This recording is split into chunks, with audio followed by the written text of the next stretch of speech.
Buckle up, folks, because we're diving into the fast lane of the automotive world, where the rubber meets the road and the sparks are flying.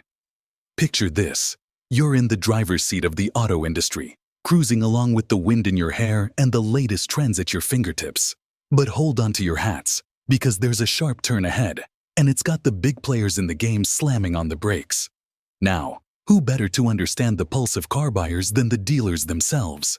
These folks are the frontline warriors, the ones who know the ins and outs of what customers crave. And right now, with the electric vehicle (EV) market hitting a speed bump, it's no wonder many dealers are pumping the brakes on selling EVs. Let's take a closer look under the hood. General Motors, GM, a heavyweight in the industry, seems to have hit a pothole with its EV strategy, causing shockwaves through its dealer network. Why? Well, grab your toolkit, because we're about to unpack 5 reasons why GM's dealers are giving the brand a rough ride over its EV fiasco. At number 5, we've got GM playing a game of buyout chicken with dealers who aren't jumping on the EV bandwagon. Imagine this. GM offers a golden parachute to dealers who aren't keen on aligning with its electric dreams. But here's the kicker. They didn't expect so many to take the leap. Buick, one of GM's prized brands, took a hit, with GM slashing 1,000 Buick dealerships across the country. That's nearly half of their entire network. Why? Because these dealers weren't ready to sink hundreds of thousands into EV infrastructure without a guarantee of success. GM's push for electrification is like a pedal to the metal, but it's leaving some dealers in the dust. To sell EVs, dealers have to cough up serious cash for charging stations, tools, and training. It's a hefty investment with no guarantee of payoff, especially when GM doesn't even have an electric Buick in its lineup yet. It's like asking someone to build a bridge to a destination that hasn't even been mapped out. Now picture this scenario. Cadillac dealers have been feeling the heat for a while, but Chevy dealers, they're strapped into the EV roller coaster whether they like it or not. GM is gunning for full-throttle electrification with Chevrolet, leaving dealers with no escape hatch. It's a high-stakes game of dealer roulette, and the ball is squarely in GM's court. So, as the automotive landscape shifts into uncharted territory, one thing's for sure. GM's EV strategy is revving some engines and hitting some roadblocks. Will they steer back on track, or will their dealers be left in the dust? Stay tuned, because this ride is far from over. Number 4. No huge markups on EVs. Dealers have tripled their profits in the last couple of years due to the shortage of highly demanded models, which allowed them huge markups.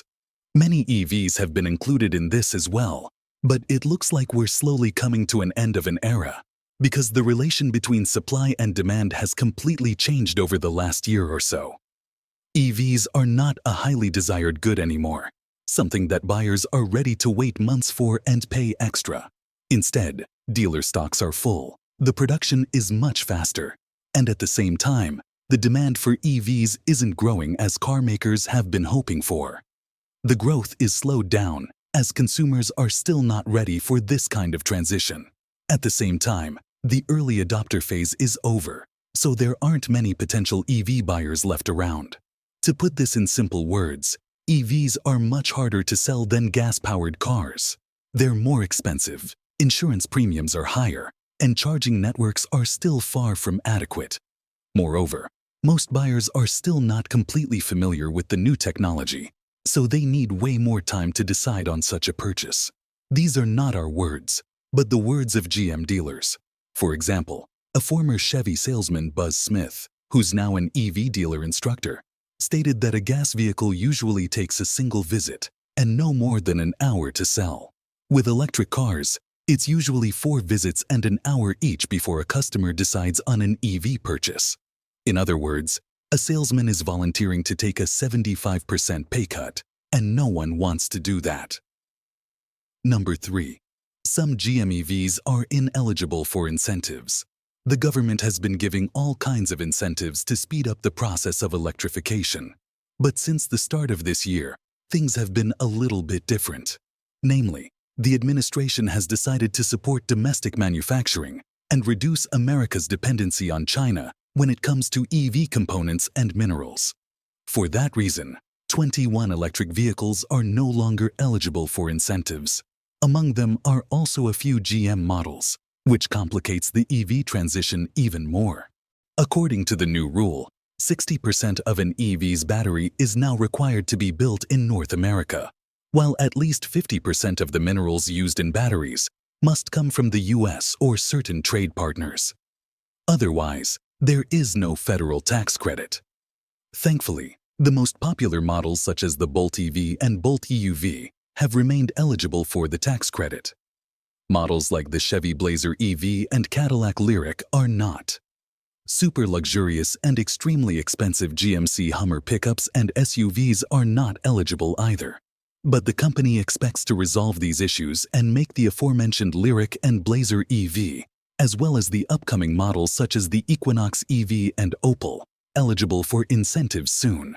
GM also promised that the most important prospects for the future, which are the Silverado EV and Sierra EV, they'll also be eligible for the tax credit.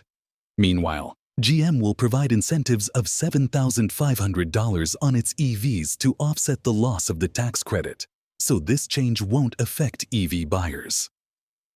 Number 2. EVs are unreliable. Like many other manufacturers, GM is struggling to make EVs reliable. Although theoretically simpler and therefore more reliable and cheaper to run, new electric cars represent a technology that still needs time for polishing. Engineers still need time to work out various things. So, it doesn't surprise that the latest survey taken by Consumer Reports shows that EVs cause 80% more problems than their gas-powered counterparts. The reasons are various, but they mostly come from the batteries and their integration with the vehicle software. In the case of GM, things seem much more problematic as software issues refer to other aspects of the vehicle as well, including infotainment systems, advanced driver assist systems, etc.